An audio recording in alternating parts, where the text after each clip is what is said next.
Graduate ఎలక్షన్స్లో మనం పోటీ చేద్దాం. ప్రజలకి, యువకులకి చైతన్యపరుద్దాం.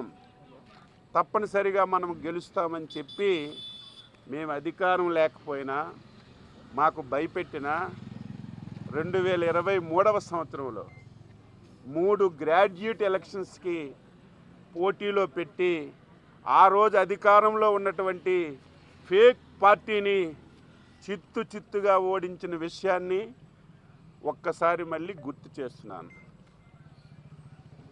మొన్న మేము అధికారంలోకి వచ్చాం. మళ్ళీ 3 శాసన మండలాలకి ఎన్నికలు వచ్చాయి.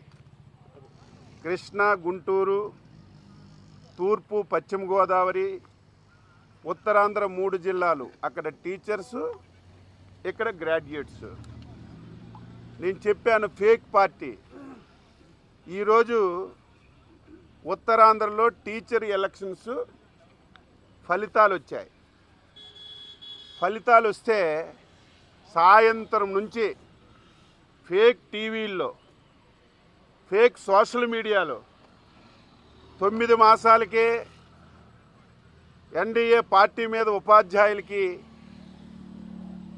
మొగమాటం వచ్చింది, ఓడిపోయారని చెప్పి తప్పుడు సమాచారం, సిగ్గుమాలిన సమాచారం, సమాజం అసహించుకుంటుందని ఆలోచన లేకుండా ఇష్టం వచ్చినట్టుగా ఫేక్ ప్రచారం చేస్తున్నారు.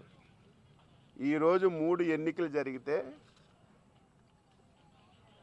ఈరోజు చిత్తుగా ఓడిపోయిన వాళ్ళు మీరు.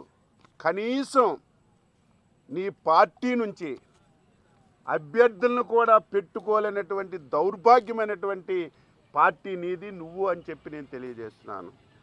ఈరోజు అభ్యర్థుల్ని పెట్టకుండా ఒక ముసుగులో డ్రామాలు ఆడారు.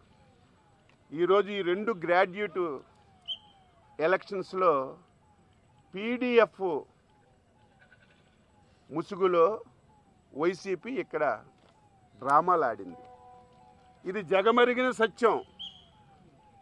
ఈ 2 శాసన మండలి ఎన్నికల్లో వైసీపీ పార్టీ పీడిఎఫ్కి సపోర్ట్ చేసింది.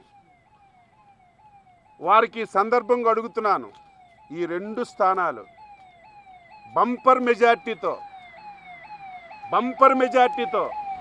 ఈ 2 స్థానాలు తెలుగుదేశం పార్టీ అభ్యర్థులు గెలుచుకుంటున్నటువంటి విషయం ఈరోజు ఈ సందర్భంగా తెలియజేస్తున్నాను.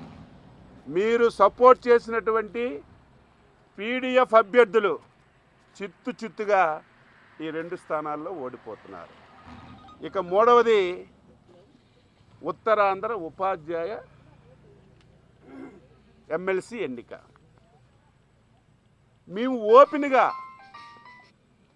రఘువర్మ గారికి, శ్రీనివాసుల నాయుడు గారికి, వీళ్ళిద్దరు, ఎందుకంటే అక్కడ మేము క్యాండిడేట్కి పెట్టలేదు, మా తరపున అక్కడ క్యాండిడేట్ లేరు.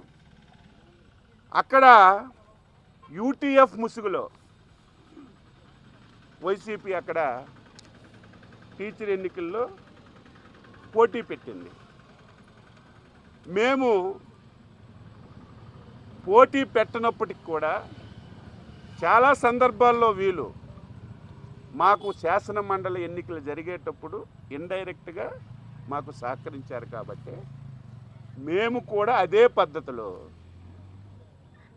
గౌరవ ముఖ్యమంత్రి గారు 3 జిల్లాల కార్యకర్తలందరికీ టెలికాన్ఫరెన్స్ పెట్టి